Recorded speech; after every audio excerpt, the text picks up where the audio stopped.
The sun was setting behind the house as I leaned back in my chair, listening to the familiar hum of life in the backyard. My parents, Paul and Margaret, bustled around with platters of food, chatting about the upcoming barbecue we had planned for the weekend. My wife, Jenna, stood by the grill, helping my dad season the steaks, laughing at one of his jokes. She always got along so well with them, sometimes better than I did, truth be told. Watching her, I felt a flicker of gratitude. Marrying someone who genuinely enjoyed being part of my family. I thought I'd hit the jackpot. We'd been married for 5 years, and Jenna had this uncanny ability to make people like her. She wasn't flashy or overbearing, she had a quiet charm that drew people in. My mom adored her, and my dad always said she was the daughter he'd never had. Even the neighbors, Mark and Lisa, seemed to have formed a quick bond with her, especially Mark. Sometimes, I'd come home from a long day at work to find her already at my parents' place, sipping coffee on the porch with Mark or helping Mom with some new recipe. "It's sweet how much she loves your folks," my mom said once, nudging me with her elbow. "She even pops by when you're not around." Not many daughters-in-law would do that. And she was right. Jenna did all the things you'd expect from the perfect wife. She was thoughtful, present, and willing to go the extra mile, at least, that's how it seemed. But lately, I couldn't shake the feeling that something was off. It started with small things. Jenna had always been independent, but a few months ago, her newfound freedom started feeling like distance. Her work as a freelance designer meant her schedule was flexible, and she'd often head out for meetings or projects without much explanation. "I've got a late-night brainstorming session," she'd say, or, "Mark mentioned he could help me with some tips for my client's deck." She always had an answer, always had a reason, and I never thought much about it, until those reasons became more frequent, and the time she spent away stretched longer. I wanted to believe she was just busy, that the long hours and absences were her way of building her career. But sometimes, when she came home late smelling of unfamiliar cologne or barely glanced at me before heading to bed, I wondered if I was making excuses for her. It didn't help that our conversations had changed. Jenna used to share everything with me, from her day-to-day plans to her dreams and frustrations. Now, her answers were clipped, her tone more guarded. I chalked it up to stress, maybe even boredom with our routine. "I'm just tired, Tom," she said one night when I asked if everything was okay. "Work's been overwhelming, and I feel like I don't even have time to breathe." I tried to be understanding. We'd had our rough patches before, and we always found our way back. So, I doubled down. I suggested date nights, took off work early to surprise her with dinner, even planned this barbecue at my parents' house to give us a break from the everyday grind. She smiled and said all the right things. "You're so sweet, Tom. I don't deserve you." But the warmth didn't quite reach her eyes. Mark had become a bigger presence in our lives recently, too. He was charming in a way that bordered on cocky, always quick with a joke or a compliment. His wife, Lisa, was kind and unassuming, the type who baked cookies for every neighborhood event and kept their yard looking like something out of a magazine. They seemed like the perfect couple. But something about the way Mark looked at Jenna, or how often he found excuses to stop by when I wasn't around, made my stomach twist. "Mark's been so helpful," Jenna mentioned one evening as we cleaned up after dinner. "He knows so much about design and marketing, it's really inspiring." I nodded but didn't say much. It wasn't like I could tell her how uncomfortable it made me to hear his name pop up so often. Instead, I brushed it aside, telling myself I was overthinking it. The real turning point came a few weeks ago. My mom called to tell me Jenna had dropped by their house again, without me. "She's so sweet," Mom gushed. "She even stayed late to help me fold laundry." Mark came over for coffee, too. They both make such a nice pair when it comes to keeping me company. I laughed awkwardly, trying not to let my irritation show. A pair. Keeping her company. My mom meant well, but hearing that word struck a nerve. Why was Jenna spending so much time over there without me? When I brought it up to Jenna that evening, she waved it off with a laugh. Your mom needs help, and you know how much I love her. Besides, it's not like I was doing anything shady, Tom. Don't be weird. Her words were meant to reassure me, but something about the way she avoided my gaze left me feeling the opposite. I spent the next few nights lying awake, staring at the ceiling, trying to piece everything together. Was I imagining things? Was it possible I was projecting my own insecurities onto Jenna? She'd never given me a reason not to trust her before, but now I felt like a stranger in my own marriage, tiptoeing around questions I wasn't sure I wanted answers to. Part of me wanted to confront her, to demand the truth. But what would I even ask? Hey, are you spending too much time with my parents' neighbor, or am I just losing my mind? No. That wasn't me.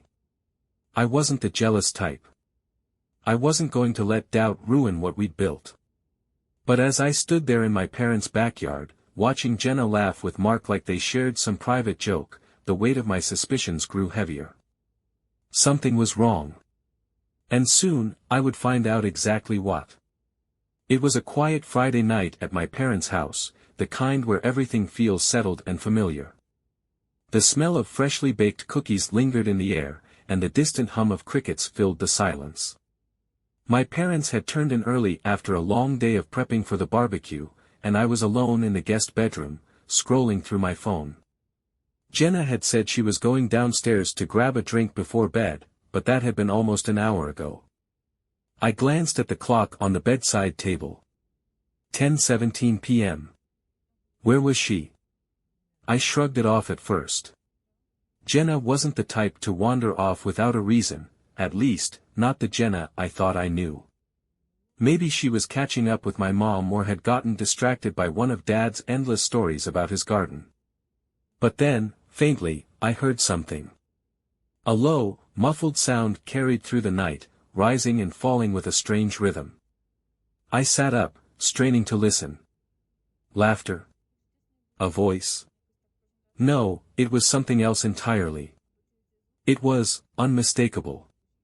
My heart thudded painfully in my chest as I swung my legs over the side of the bed. The sound was coming from outside. I crossed the room to the window, the cool night air brushing my face as I eased it open. My parents' backyard stretched out below me, lit dimly by the soft glow of their porch light. At first, I couldn't see anything unusual. And then I heard it again, a soft, breathy sound that made my stomach churn. I scanned the yard, my eyes landing on the far corner near the fence where shadows danced against the hedge. There was movement, subtle but unmistakable. I held my breath, squinting into the darkness. And then I saw them. Jenna. Mark. They weren't talking. They weren't laughing. They weren't doing anything that could be mistaken for innocent. My breath caught in my throat as the truth hit me like a sledgehammer. For a moment, I stood frozen, unable to move or think. My wife, the woman I had trusted with every part of myself, was tangled up with my parents' married neighbor in the middle of their backyard. It felt surreal, like I was watching someone else's nightmare unfold. But it was mine. I didn't know how long I stood there before reality kicked in. My hands shook as I reached for my phone, pulling it out with a mix of anger and desperation. My first instinct was to storm outside and confront them, to shout and demand answers, but something held me back. I needed proof. With trembling fingers, I opened my camera and began recording. The image was grainy in the dim light, but there was no mistaking who they were or what they were doing.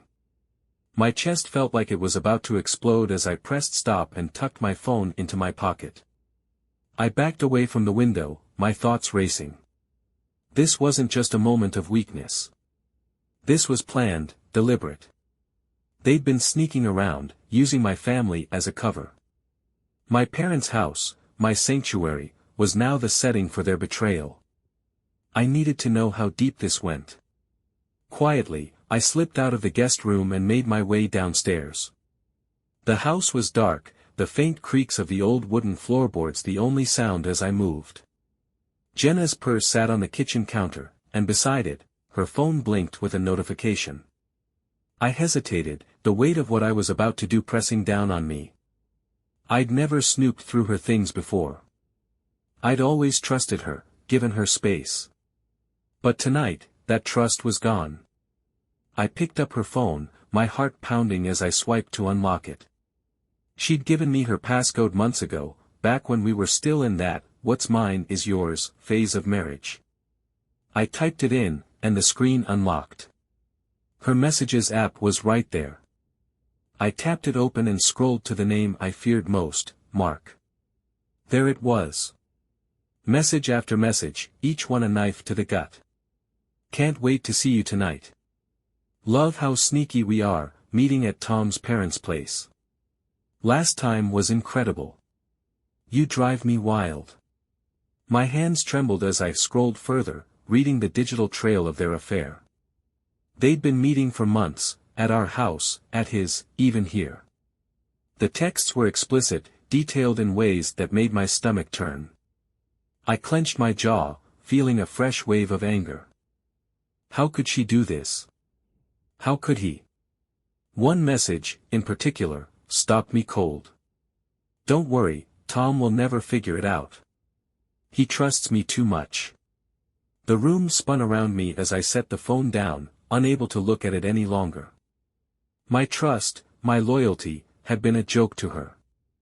I sank into a chair at the kitchen table, burying my face in my hands. Every memory, every moment we'd shared, now felt like a lie.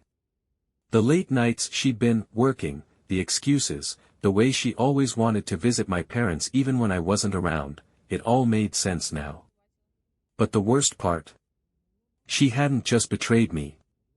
She'd dragged my parents into it, using their kindness and hospitality as a cover for her lies. I sat there for what felt like hours, trying to process everything. The muffled sounds from outside had stopped, and I heard the faint creak of the back door opening.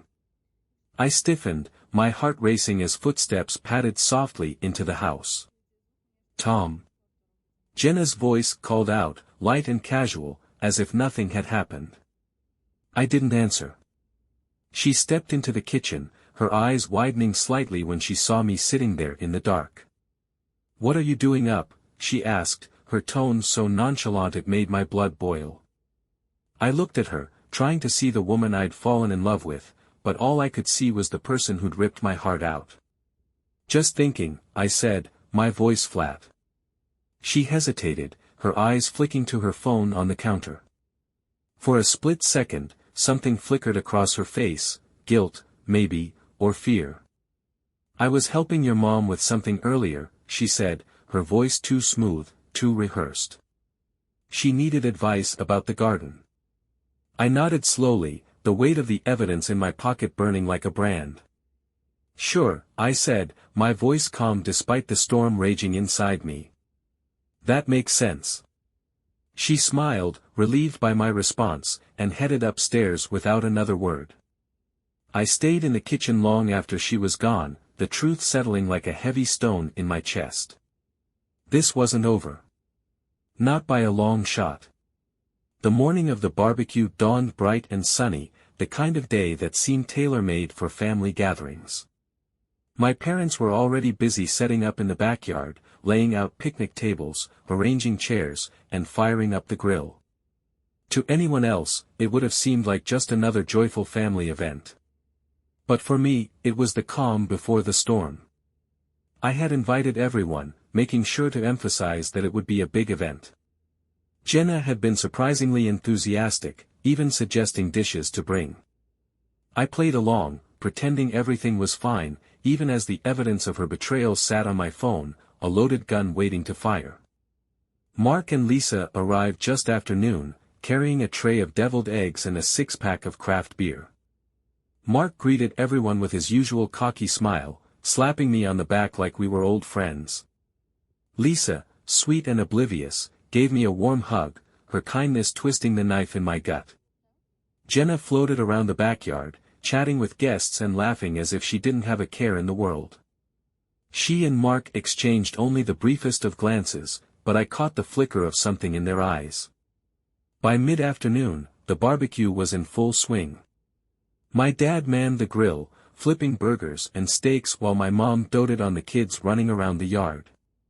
Conversations buzzed, laughter echoed, and for a moment, I almost believed the illusion. Almost. I waited until everyone had a plate of food and was settled at the tables before making my move.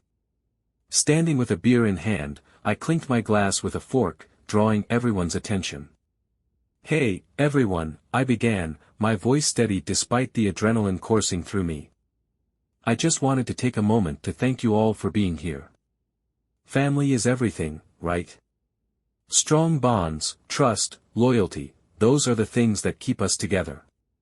Jenna glanced at me, her smile faltering slightly as she picked up on the edge in my tone. Mark shifted in his seat, suddenly interested in the label on his beer bottle. "I'm especially grateful for the relationships we've built over the years," I continued, letting my gaze linger on Mark and Jenna. "It's not every day you find people who are so close." Lisa, ever the cheerful one, chuckled. "Oh, absolutely. Mark and Jenna have such a great connection, don't they? They're always chatting about something or other. It's so nice to see." Her innocent comment was the final spark. I set my beer down and reached into my pocket, pulling out my phone. "You're right, Lisa," I said, my voice tight. "They do have a great connection. In fact, I'd love for everyone to hear just how close they are." Jenna froze, her fork halfway to her mouth. Mark's head snapped up, his face paling. "Tom, what are you doing?" Jenna asked, her voice sharp with warning. I ignored her, pressing play on the recording I'd taken that night. The unmistakable sounds of intimacy filled the air, a grotesque symphony of betrayal. Conversation stopped. Forks clattered against plates. My mother gasped, her hand flying to her mouth. Jenna's face turned a deep shade of red. "Turn that off," she hissed, reaching for my phone. I stepped back, holding it out of her reach. "Why?" "Afraid everyone will hear the truth, Jenna. Or maybe you're worried Mark's wife will finally understand what's been going on behind her back." Lisa's confused smile faded as she looked between Mark and Jenna. What is he talking about?" Mark tried to speak, but his voice failed him. His usual confidence was gone, replaced by a deer-in-headlights expression. "Tom, you're being ridiculous." Jenna snapped, standing up so quickly her chair tipped over. "This isn't what it looks like. You're blowing things way out of proportion." I let out a bitter laugh. "Blowing things out of proportion? Jenna, I have the texts. I have the audio. I saw you with my own eyes. Do you really think you can gaslight me right now?" She opened her mouth to argue but faltered when she saw the determination in my eyes. Instead, she turned defensive, crossing her arms and glaring at me. "Well, maybe if you'd been home more, I wouldn't have had to look elsewhere for attention." The words hit me like a slap, but I refused to let her see the pain. "Oh, so this is my fault now? You're unbelievable, Jenna." Lisa stood abruptly, her face pale.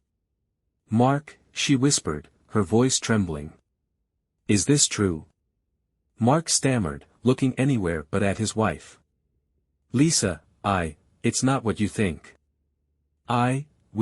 It just happened. It just happened." I repeated, my voice dripping with venom. "Funny how things just happen when you're sneaking around in the middle of the night." My dad stepped forward, his face a mix of anger and confusion. "What the hell is going on here?" "Ask Jenna and Mark," I said, my voice flat. "They've been using your backyard for their little rendezvous." My mom let out a soft cry, tears welling in her eyes as she looked at Jenna. "Is this true?" Jenna's bravado crumbled under the weight of the stares. She looked down, unable to meet anyone's gaze. Mark muttered something under his breath, but Lisa wasn't having it. "Don't you dare," she said, her voice rising. "Don't you dare try to explain this away. The party dissolved into chaos. My parents were visibly shaken, Lisa was yelling at Mark, and Jenna stood there, her face a mask of anger and humiliation. I watched it all unfold, a strange sense of satisfaction mixed with the ache of betrayal. You think you can humiliate me like this? Jenna spat at me, her voice low but venomous. I met her glare with icy calm. No, Jenna. You did that all on your own. She turned and stormed off, leaving the backyard in stunned silence. As the dust settled, I sat down at the now abandoned table, feeling the weight of everything that had just happened. Lisa quietly gathered her things, her face a mix of heartbreak and fury, while my parents tried to process what they'd just witnessed. For the first time in weeks, I felt a strange sense of clarity. This wasn't the end, it was the beginning of something new. Something better. The hours after the barbecue passed in a haze. By the time everyone left, the sun had dipped below the horizon, casting long shadows over my parents' backyard. Jenna was gone, Mark and Lisa had left in separate cars, and my parents had retreated inside, too shaken to say much. I stayed behind, sitting at one of the now empty tables, staring at the half-eaten plates and overturned chairs like they held the answers I desperately needed. The betrayal played on a loop in my mind, Jenna's shocked face, her feeble attempts at denial, her angry accusations that somehow, I was to blame. It was surreal. The woman I thought I knew, the one I'd built a life with, had torn it all apart with a single, selfish choice. And Mark. The man who had shared beers with me, swapped stories, laughed at my dad's bad jokes, he wasn't a friend.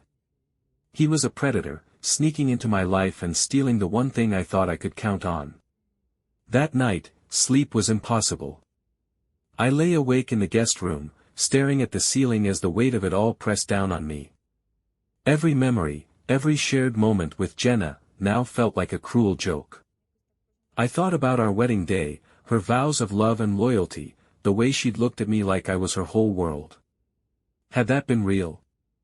Or had she always been this person, hiding behind a mask I was too blind to see through? The red flags I'd ignored over the years came flooding back. The way she always seemed too eager to visit my parents without me. The late-night, work meetings, that stretched longer and longer. The way her phone never left her side, always buzzing with notifications she never explained. I had brushed it all off, chalking it up to stress or coincidence. I wanted so badly to believe in her, in us, that I'd turned a blind eye to the obvious. Now, the truth was staring me in the face, and it was uglier than I could have imagined. The next few days were a blur of anger, heartbreak, and confusion. Jenna texted me once. "We need to talk."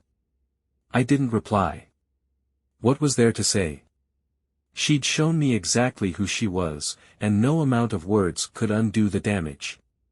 Lisa, on the other hand, reached out the day after the barbecue. Her message was brief. "Can we meet?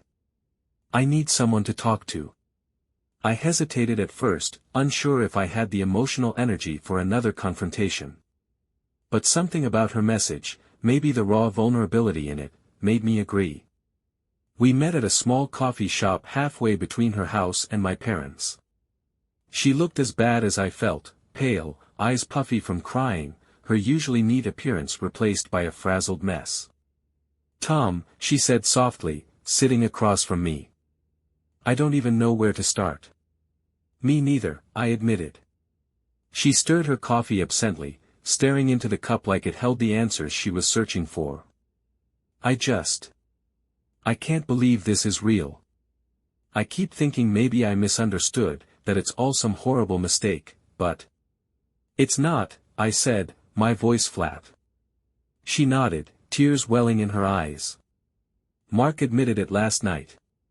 He said it just happened, like that makes it better. Like it wasn't months of sneaking around and lying to my face." I didn't know what to say. What could I say? "I'm sorry," I finally offered. She looked up at me, her expression a mix of heartbreak and gratitude. "You have nothing to apologize for, Tom. You're in this mess because of them, just like me. We sat in silence for a while, the weight of our shared pain hanging heavy in the air.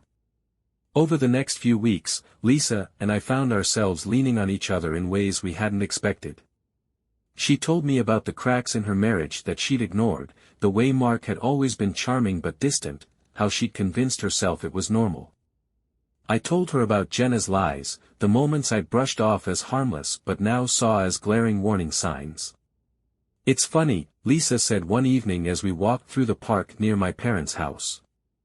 "You think you know someone, and then one day you wake up and realize they were wearing a mask the whole time." "Yeah," I said, kicking at a loose rock on the path. "You think back to every moment, every word, and wonder how much of it was real." She nodded. "And the worst part? It makes you doubt yourself. Like, how did I not see it? How could I be so blind?" I stopped walking, turning to face her. "It's not your fault, Lisa. People like them, they're good at hiding who they really are. They take advantage of your trust, and by the time you realize it, it's too late." She gave me a small, sad smile. "You're right. But it still hurts." "Yeah," I agreed. "It does." Our conversations became a lifeline for both of us. We'd meet for coffee or go for walks, venting about the betrayal, the anger, the loss. It wasn't romantic, neither of us was in a place for that, but it was comforting. In Lisa, I found someone who understood exactly what I was going through, someone who didn't judge or offer empty platitudes. My parents noticed the change, too. My mom, ever the gentle soul, pulled me aside one evening. "Lisa's been through a lot," she said, her tone cautious. "And so have you. Just, be careful, Tom." "I know, Mom," I said, giving her a reassuring smile.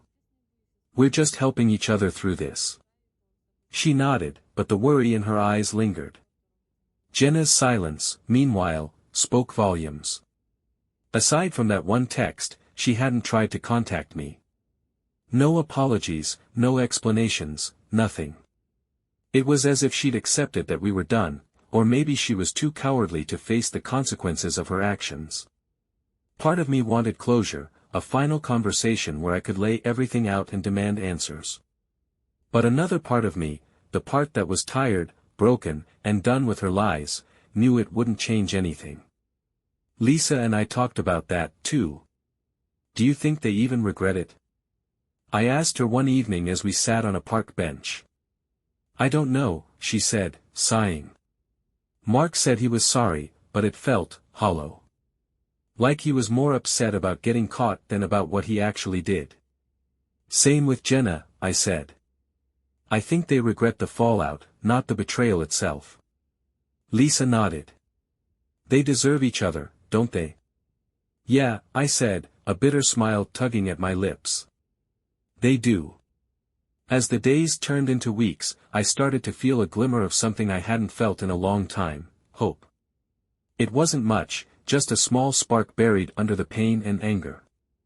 But it was there, growing stronger with every conversation, every step forward. I wasn't sure what the future held, but for the first time, I felt like I might be okay. And for now, that was enough. Revenge wasn't something I'd ever thought I'd pursue, but Jenna had handed me all the tools I needed to make it count. As I sat at my desk late one night, staring at the evidence I'd collected, the texts, the recording, even a few candid photos taken by Lisa after the barbecue, I realized I had a choice. I could let Jenna walk away from this unscathed, free to rewrite the narrative however she pleased. Or I could make sure everyone knew the truth. I chose the latter. It started with the group chat Jenna and I shared with her friends and family. Normally, it was filled with birthday reminders, funny memes, and vacation photos. Not anymore. Without any preamble, I uploaded screenshots of Jenna's messages with Mark. I didn't add any commentary, just the damning evidence, timestamped and irrefutable. The chat exploded within minutes. "Jenna, what is this? Please tell me this isn't real. Tom, are you okay? What's going on? Jenna's response came an hour later. Tom, you had no right to share this. This is private. Private? That was rich coming from her. I didn't bother replying. The next stage of my plan unfolded at the neighborhood block party, an annual event that Jenna always loved. It was her chance to play the perfect wife and neighbor, mingling with everyone and basking in their admiration. This year, things were going to be different. Lisa and I arrived together, walking side by side like we didn't have a care in the world. I wasn't trying to spark rumors, well, not entirely, but I wanted Jenna and Mark to know we weren't hiding in shame. As we made our way through the crowd, I could feel the stares and hear the whispers. People knew. The evidence I'd shared had spread beyond the group chat, reaching friends, neighbors, and colleagues. Jenna arrived late, her face pale but her smile forced. Mark wasn't far behind, his usual swagger replaced by a nervous energy. When they saw Lisa and me together, their expressions darkened. Tom, Jenna said, approaching me with a tight smile. Can we talk? About what? I said, my voice calm and indifferent. Her eyes darted to Lisa, then back to me. About us. About this mess you've created. I raised an eyebrow. Mess I've created? Funny, I thought that was your specialty. Before she could reply, Lisa stepped forward, her voice cold. Jenna, you and Mark have done enough damage. Just let it go. Jenna's eyes flashed with anger, but she didn't argue. Instead, she turned and walked away, her composure barely holding. Mark, meanwhile, lingered awkwardly at the edge of the crowd, his gaze avoiding mine. The final blow came a week later when Jenna was served with divorce papers. I'd filed quietly, with a meticulous lawyer who ensured everything was in my favor. Our home, my savings, even my truck, I wasn't about to let her walk away with more than she deserved. When Jenna called, furious, I listened in silence. You're really going through with this? She demanded. After everything we've been through? Yes, Jenna, I said evenly. Because of everything we've been through. You made your choices, and now I'm making mine. She tried to argue, to guilt me into reconsidering, but her words rang hollow. I'd already moved on in my heart. The day Jenna moved out was bittersweet. Watching her pack up the life we'd built together felt like the closing of a chapter one wasn't ready to end. But it was also liberating. For the first time in years, I felt like I could breathe again. Lisa stopped by later that evening, bringing a bottle of wine and a sympathetic ear. We sat on my porch, talking and laughing as the sun dipped below the horizon. You're handling this better than I expected, she said, raising her glass. I don't feel like it, I admitted. But it helps knowing I'm not alone in this. She smiled. You're not. And you'll get through it, Tom. We both will. The weeks turned into months, and slowly, life began to feel normal again. I threw myself into work, taking on extra projects to keep my mind busy. My parents were a constant source of support, their love and understanding reminding me that not everything in my life had been a lie. Lisa and I grew closer, though we kept things platonic, for now. We both needed time to heal, and neither of us wanted to rush into something new. But her presence was a comfort, a reminder that even in the darkest times, there's still light to be found. Looking back, I realized how much I'd lost in my marriage to Jenna, not just the relationship, but pieces of myself. I'd spent years ignoring my instincts, dismissing the signs, and putting her happiness above my own. Never again. I've learned to trust my gut, to value my own worth, and to never settle for less than I deserve. It's a hard lesson, but one I won't forget. And now, I turn to you. Do you think I handled it the right way? Or would you have taken a different approach? Let me know, I'm curious to hear your thoughts.